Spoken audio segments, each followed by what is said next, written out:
This is the last part of week 6 of the class Neuronal Dynamics. I've talked about noise models. I would like to link this now to the question of neural coding. We have seen last week that there are 3 different definitions of rate codes, and a particular interesting one is that based on population averaging. Rate codes, however, are not the only coding principles. Imagine that we look at an image like that of the Sydney Opera House. At some point, our direction of gaze focuses and switches onto this image. It's like switching the image on. This is the moment when the image is switched on. Now, one neuron in the brain that we record may fire its first spike here. A different neuron recorded on a different electrode fires the first spike later. Instead of counting the number of spikes, you get in fact a lot of information by just looking at the time to the first spike. This is the first temporal code. If you stop here, all neurons have fired exactly one spike, but you still have information. This neuron fires its first spike earlier than this one. A related concept is that of phase coding.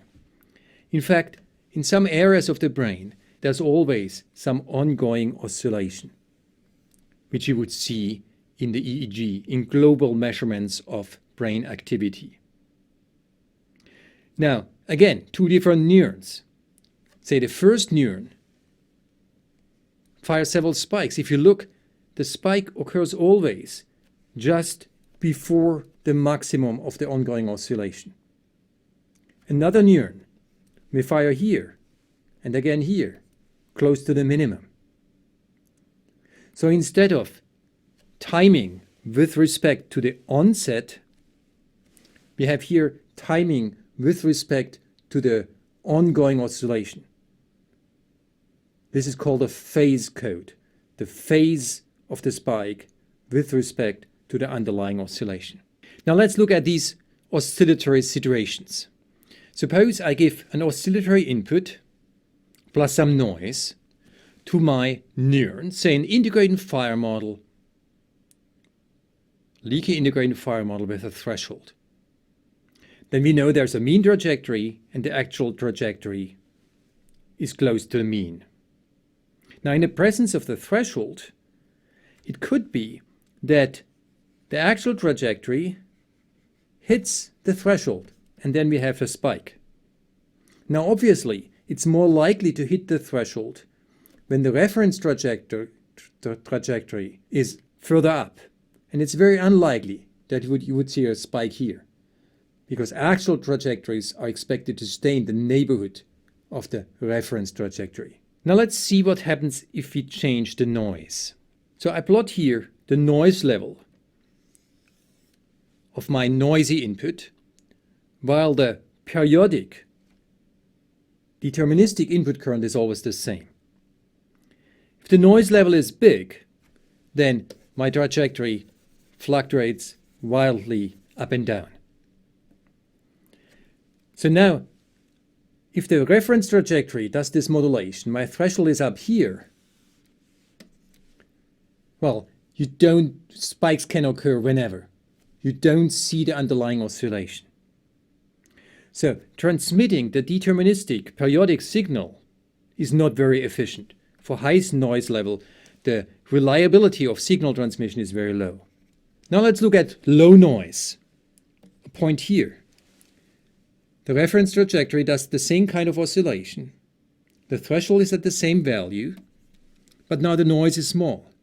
Well, the noise is so small that the trajectory never hits the threshold.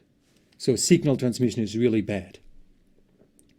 So somewhere in between, there is a regime where the noise level is just sufficient so that occasionally the noisy trajectory hits the threshold. And it does so whenever the reference trajectory goes through the maximum. So there's this optimal noise level for signal transmission. An effect that's called stochastic resonance. To summarize, they are not just rate codes. They are also temporal codes. There are spike timing codes based on time to first spike or based on phase. In the presence of noise, you can understand these temporal codes. For example, using the picture of stochastic resonance, there's a reference trajectory.